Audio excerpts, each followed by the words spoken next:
मेरी बेटी मेरा अभिमान, चक्क मुलीला उंटावर बसून पाठवले शाळेत।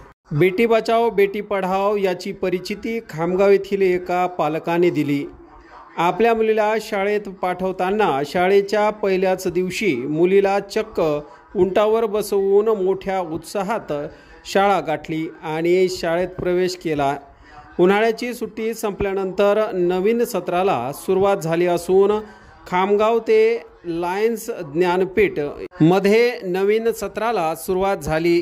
स्थानिक सराफा भागात राहणारे सामाजिक कार्यकर्ते रवींद्र जोशी यांनी त्यांची कन्या शिप्रा जोशी हिनेही आता 4थ्या वर्गात प्रवेश केला।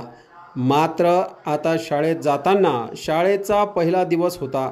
मग काय, वडिलांनी आपल्या लाडक्या मुलीला चक्क उंटावर बसवून मोठ्या उत्साहात शाळेत सोडले। यावेळी शाळेतील शिक्षकांसह तेथे उपस्थित पालकांनी या पहिल्या दिवशीच्या आगळ्या वेगळ्या प्रवेशाबद्दल कौतुक व्यक्त केले। एक प्रकारे पालक रवींद्र जोशी यांनी बेटी बचाओ बेटी पढाओ असा संदेश दिला म्हटलं तर वावगे ठरेल।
संपर्क करा।